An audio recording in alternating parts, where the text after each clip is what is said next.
Question start करते हैं bearing से related. Let's look at the first question. ये कह रहे ABC are 3 towns. C is equidistant from A and B. The bearing of C from A 132, C from A 132. पहले मैं काम ये करता हूँ कि मैं 3 नॉर्थ एक्सीस को अलग अलग लेबल कर देता हूँ. ये आपके 3 नॉर्थ एक्सीस है. एंगल्स आपको नज़र आ रहे हैं. Bearing of C from A 132 है, तो ये वाला जो होगा ये 180 minus 132, that comes out to be 48 degrees. ये मैंने मार्क कर दिया. ये आइसोसलीस ट्राइंगल है, ये वाला और ये वाला. सो देयरफॉर अगर ये 75 है, ये भी 75 हो गया, 150 हो गया. Therefore this is 30 degrees. ये चीज़ भी मैंने मार्क कर दी. और इसके अलावा क्या चाहिए इसको? The acute angle ACB. ACB acute angle ये मैंने निकाल लिया है 30 डिग्रीज. यहाँ निकाला, यहाँ लिखा. रिफ्लेक्स एंगल ACB का रिफ्लेक्स एंगल जो है वो 360 माइनस 30 होगा. That comes out to be 330 degrees. यानी इस एंगल को छोड़ के ये पूरा जो है ये रिफ्लेक्स है. The bearing of A from C. A from C की जो बेरिंग है ये मैं पर्पल में लिख रहा हूँ. A फ्रॉम C ये यहाँ से लेके जहाँ तक ये दोनों लाइन कनेक्ट होती है C और A को, यहाँ तक रुक गया. So this is 360 minus 48. So therefore that is 312 degrees. And last but not the least, ये मैं ब्लू से कर रहा हूँ. The bearing of A from B. A from B, ये B बना हुआ है, नॉर्थ बना हुआ है. ये वाले एंगल की बात कर रहा हूँ. अब ये वाला एंगल निकालने के लिए मुझे क्या करना चाहिए? मेरे ख्याल से सबसे पहले मुझे A निकालना चाहिए. सो 132 प्लस 75, तो 130 and 70 that is 200. This is 207 degrees. ये वाला हो गया. 360 minus 207, that comes out to be 53 degrees. तो ये वाला है आपका 53 डिग्रीज. और ये वाला जो होगा that is 180 minus 53, that comes out to be 127 degrees. Double check करते हैं. ये 30, 330, 312, 127. 30, 330, 312, 127. माशाल्लाह से ऑल गुड. ठीक है. तो ये क्वेश्चन आराम से फिर आप एक मरतबा और भी देखेगा. अच्छा, ये अपने लिए एक पैटर्न बनाएं कि जो चीज़ भी मैं यहाँ समझा रहा हूँ उसको रजिस्टर में लिखें, आराम से कॉपी करें और फिर उसको आराम से एक मरतबा देखें. डू नॉट एक्सपेक्ट कि आपने एक मरतबा देख लिया तो खुद ब खुद याद हो जाएगा. ऐसे नहीं होता है. अच्छा जी, अब आ जाएं इस वाले क्वेश्चन में. The diagram shows the position of A and B. नज़र आ रहे? Find the bearing of A from B, find the bearing of B from A. फिर से आपने 2 नॉर्थ एक्सिस बना लिए. एक नॉर्थ एक्सिस यहाँ बनाया, एक नॉर्थ एक्सिस आपने यहाँ पे बनाया. जब इसने आपसे पूछा A फ्रॉम B, तो B पे नॉर्थ एक्सिस से आप यूं गए, ये मेजर किया, that is 360 minus 60, that is 300 degrees. चूंकि ये 60 है, ये इंटीरियर एंगल है, ये 120 हो गया. तो अब अगर ये कहेगा B फ्रॉम A, तो ये वाला जो है ये 120 डिग्री है. ये तो आसान था. 300 और 120, ये सारी चीज़ें छोड़ दे, इग्नोरिंग एम्बेलिशमेंट्स और ये नॉर्थ 60 वेस्ट, ये पुराने ज़माने की टर्मिनोलॉजी लिखी हुई है, इसको इग्नोर करें. सीधा सीधा जो आपको तरीका सिखाया है उसको अप्लाई करें. अब यहाँ पर आए. Now it says A is due north of O. A is due north of O. इसका मतलब है ये आपका नॉर्थ एक्सिस है. ठीक है. तो ये पहले यूं करके मार्क कर लें, ये यूं भी मार्क कर लें. ये आपका नॉर्थ एक्सिस है. ठीक है. अब क्या चाह रहे हैं? अब ये कह रहे हैं write down the bearing of B from O. B from O के लिए आप पूरा यूं घूमे यहाँ तक आ गए. So that is 360 minus 12, that comes out to be 348 degrees. अब ये कह रहे हैं at B the ship turned and sail toward C. तो B मूव कर रहा है C की तरफ. OBC 50 डिग्रीज है. Calculate the bearing of C from B. अच्छा जी, C फ्रॉम B के लिए एक तो पहले आप यहाँ पे नॉर्थ एक्सिस यूँ बना लें ठीक है, ये आपका नॉर्थ एक्सेस हो गया। अब ये जो नॉर्थ एक्सेस आपने बनाया है इसके अंदर ये 12 डिग्री है, तो ये वाला भी जिसको मैं ब्लू शेड कर रहा हूँ ये भी 12 डिग्री है, ये ऑल्टरनेट एंगल्स हो गया।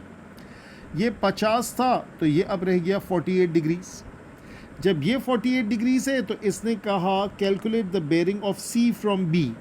सो सी फ्रॉम बी के लिए आप क्या करेंगे, सी फ्रॉम बी के लिए यहाँ नॉर्थ है बी पे, ठीक है, नॉर्थ एक्सेस बी पर है।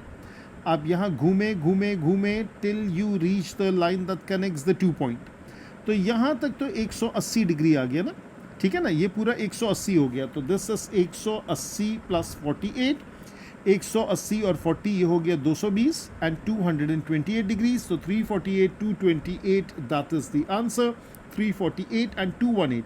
एक मिनट, मैंने यहाँ पे कोई मिस्टेक तो नहीं की है, ये 50 था, माय बैड, ये 38 हो गया। 50 माइनस 12 इज 38, ये 38, तो ये छोटी सी मिस्टेक मुझसे हुई है, दैट इज 218 डिग्रीज। अच्छा जी, आगे बढ़ते हैं। अब क्या कह रहे हैं, अब ये कह रहे हैं the diagram shows the position of a harbour H and a lighthouse L। तो ये आपका हार्बर है H और ये है आपका light house that is L, ठीक है, और ये एक और पॉइंट है दैट इज B। ये 3 पॉइंट्स आपको नज़र आ रहे हैं, ठीक है, ज़रा सा स्केरी हो गया, उसको ज़रा सा अच्छा कर लेते हैं। अब ये कह रहे हैं given that the bearing of B from H is 125, B from H is 125, नज़र भी आ रहा है। Find the bearing of L from H, L from H, ये वाला जो है ये वाली चीज़ पूछ रहा है, L फ्रॉम H, ये नॉर्थ ऑलरेडी बना हुआ है यहाँ से यहाँ तक, तो ये आंसर है 108 प्लस 125, ये 233, एक आंसर आ गया।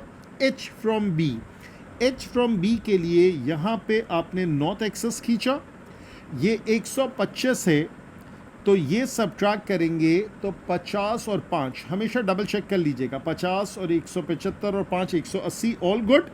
H फ्रॉम B, तो H फ्रॉम B के लिए आप कहेंगे H फ्रॉम B यहाँ से लेके यहाँ तक पहुँचेंगे, सो that is 360 minus 55, that is 305 degrees. पहले ये डबल चेक कर देते, 233 और 305, परफेक्ट। अब ये क्या चाह रहे हैं, अब ये कह रहे हैं 7:30 बजे सुबह क्या हो रहा है, the boat set sail in a straight line from B to H। अब वो B से लेके H जा रहे हैं, ठीक है, तो BH जो है वो बोट जा रहे हैं at an average speed of 25 kilometres per hour. अच्छा, ये स्पीड टाइम का बेसिक सवाल है, और जो डिस्टेंस है BH का that is 70 kilometres. Find the time at which the boat reaches the harbour. अब ये क्या पेपर 1 का ही सवाल चल रहा है, बिल्कुल चल रहा है, क्योंकि मेरी नेचुरल टेंडेंसी थी मैं कैलकुलेटर में जाने वाला था, बट होल्ड योर हॉर्सेस।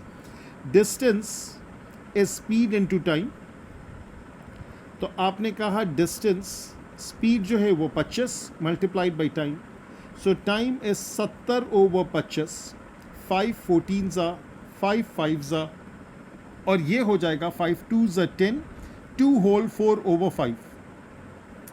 अब ये 2 आवर्स हो गए and 4/5 of an hour is 4/5 of 60, 5 1 ज़ा 5 12 ज़ा 4 12 ज़ा 48, सो ये वाला हो गया 2 आवर्स एंड 48 मिनट्स। 7:30 बजे सुबह आपने स्टार्ट किया, 2 घंटे गुजारे 9:30 बजे, और उसके बाद ये 48 को भी मैं 2 हिस्सों में तोड़ देता हूँ, दैट इज 30 प्लस 18। तो पहले 30 ऐड किया, 10 बजे सुबह हो गए, ये मैंने 30 मिनट ऐड किया, इसमें अब मैं 18 मिनट और ऐड करूँगा, so that is the way I do it. 10:18, that is the time at which it reaches that particular point. तो माशाल्लाह से ये भी डन हो गया। अच्छा जी, एक और क्वेश्चन देखें, अब कुछ पॉइंट्स मार्क किए हुए।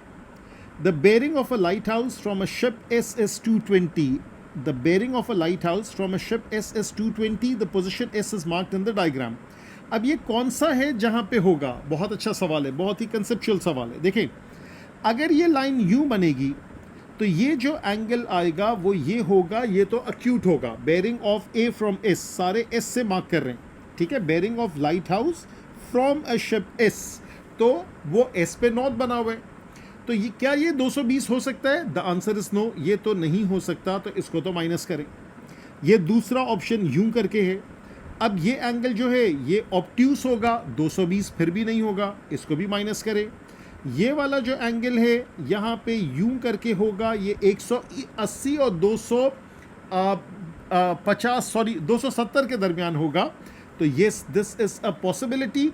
लास्ट वन क्यों पॉसिबिलिटी नहीं है? इसलिए नहीं है कि अगर आप ये ड्रॉ करेंगे तो ये अक्यूट होगा, ये जो एंगल होगा ये 270 से ज़्यादा होगा। So therefore this is wrong.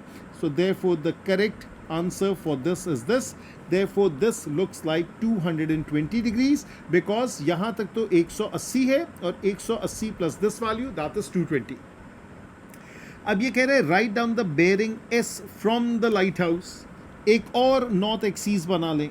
तो ये लाइट हाउस है, यहाँ पे आपने नॉर्थ मार्क किया, ठीक है। उसके बाद आपने क्या मार्क किया? उसके बाद आपने मार्क किया ये 220 है, इसका मतलब है यहाँ तक 180 है, यहाँ तक 40 डिग्रीज़ है, यहाँ तक ये करस्पॉन्डिंग ऑल्टरनेट एंगल ये 40 डिग्रीज़ है। So bearing of S from the light house is 40 degrees, but don't make a mistake, add a zero before it because that's the way to write it. तो bearing हमेशा 3 digit के context में लिखते हैं, तो 040 degrees और see that is the answer. अच्छा जी, paper 1 का एक और सवाल देखें। Now it says in the diagram the bearing of B from A is 170 degree. B from A is 170 degree. फिर से मार्क करें, ये वाला जो है एक मार्क किया, ये वाला दूसरा नॉर्थ मार्क किया, ये वाला तीसरा नॉर्थ मार्क कर दिया, सही है। अब ये क्या चाह रहे हैं? अब ये चाह रहे हैं कि 170 तो ये हो गया। The bearing of A from C is 060 degree. The bearing of C from B is x degrees. ठीक है। अब यहाँ पे ये चाह रहे हैं given the triangle ABC is isosceles, find the 3 possible values of x. अब देखें क्या चीज़ है, ABC isosceles है, तो मुझे ये डायग्राम शायद 3 मरतबा कॉपी करना पड़ेगा to make you understand this concept. तो ये पहला मरतबा मैं कॉपी कर रहा हूँ और 2 मरतबा पेस्ट करना पड़ेगा, 2 more. तो यहाँ पर इसको ज़रा सा पेस्ट करते हैं और फिर सिनेरियो समझाते हैं और एक पेज में और ऐड कर रहा हूँ, ठीक है, और इसको भी यहाँ पे पेस्ट कर देते हैं। अच्छा जी, अब यहाँ पर आ जाएं कि ये पहले सिनेरियो में ABC आइसोसेलेस है। सो लेट्स से ये वाला जो है इसके बराबर है, ठीक है। अगर ये इसके बराबर है, इसका मतलब है ये जो एंगल होगा तो ये दोनों एंगल्स बराबर होंगे, ऐसा ही कुछ है, ठीक है। ये एक ऑप्शन है। अच्छा, दूसरा ऑप्शन क्या है? अब दूसरा ऑप्शन ये है कि यहाँ पे पहले मैं इस तरह में लेबल कर लूँ कि यहाँ पे अब जो है वो ये और ये बराबर है, तो ये वाला ये आ गया। सो देयरफॉर ये दोनों बराबर हैं, ठीक है। अब मैंने पहले ये दो किया, BC और AC, फिर ये किया AC और AB, अब BA और BC, ये तीसरा देख लें। तो यहाँ पे BA माय बैड, ये वाला और ये वाला ये दोनों बराबर है और ये वाला जो एंगल है, तो फिर इसका मतलब ये है कि यहाँ पे ये वाले 2 एंगल्स बराबर है। ये 3 ऑप्शंस इसलिए आ रहे हैं। अब जब ये 3 ऑप्शंस आ गए तो अब फिर से पहले ऑप्शन में चले जाए। पहले ऑप्शन में ये 170 डिग्री है और उसके बाद अगर मैं यहाँ पे 60 डिग्रीज़ इस तरह का ABC isosceles, find the 3 possible values. अच्छा, अब यहाँ पर अगर ये 60 डिग्रीज़ है तो ये वाला जो है ये हो गया 120 डिग्री। पहले तो ये किया 160 और ये 120, उसके बाद 120 और 170 कितना हो गया? 290। 290 को 360 से माइनस किया तो ये आ गया 70। अगर ये 70 है, ठीक है, इसको मैं दूसरे कलर से लिख रहा हूँ। अगर ये वाला आपका 70 आ गया तो और ये वाला भी 70 होगा, सो देयरफॉर ये वाला जो है ये हो जाएगा 140 और 40 डिग्री। अगर ये सिनेरियो यूं होगा तो x की पहली वैल्यू क्या आएगी? x की पहली वैल्यू आएगी 360 minus 70, that is 290 degrees. Is this thing clear? आराम से देख ले, बहुत ही क्लासिक क्वेश्चन है ये। यहाँ पे देखें, ये वाला जो 60 है और ये 120 है तो हर क्वेश्चन में ही होगा। अब यहाँ पे ये दो डॉट्स को मैंने बराबर किया तो ये 70 आया, ये 70 आया तो ये भी 70 हो गया, ये हो गया 140, 180 माइनस 140 40 आ गया। और ये 40 मैं लिखूँ नहीं लिखूँ, बेसिकली तो मुझे इसकी वर्किंग करनी है। तो यहाँ से लेके यहाँ तक जो है वो एक चीज़ शायद रहती है दातस के ये छोटा वाला कितना है, तो ये छोटे वाले को भी तो मार्क करना है, आई फॉरगॉट दिस। तो ये वाला जो छोटा वाला है ये है आपका 10 डिग्री, ठीक है। तो अब माइनस करें। सो अब जब मैं माइनस करूंगा so this is 360 minus 70 degrees minus 10 degrees, that is 360 minus 80 degrees, so this comes out to be 280 degrees. एक मरतबा ज़रा डबल चेक कर लेता हूँ, तो एक आंसर यस ये रहा 280 डिग्री, परफेक्ट। अब आ जाए दूसरे सिनेरियो में, फिर से हम लिखते हैं ये 60 है, ये 120 है, ये फिर से 70 है, मगर इस मर्तबा 180 माइनस 70 इस 110, 110 डिवाइडेड बाई 2 इस 55 डिग्री। तो ये वाला है 55 डिग्री, ये वाला है 55 डिग्री, ये वाला है 10 degree. So therefore this is 360 minus 55 minus 10, ये कितना हो जाएगा 360 माइनस 65, दैट इज 295 डिग्रीज। माशाल्लाह से ये भी आ गया। अब आ जाए तीसरे सिनेरियो में। तीसरा सिनेरियो क्या है, ये 60 है, ये 120 है, ये 70 है, इस मरतबा ये 70 है, ये 70 है, ये 40 है, ये पहले से 10 है, ठीक है, ये वाला तो पहले से ही 10 था, ठीक है, ये भी वो है अपना इंटीरियर एंगल्स, एक से एक ऑब्ट्यूस है, एक एक्यूट है। तो अब हो जाएगा 360 minus 40 minus 10, that comes out to be 310 degree, 310 और 295, ये भी आ गया, ये भी आ गया। And I think that finishes this particular lecture number 3 of trigonometry bearings। जो पेपर 2 के क्वेश्चंस हैं वो मैं ज़रा अलग से करूँगा।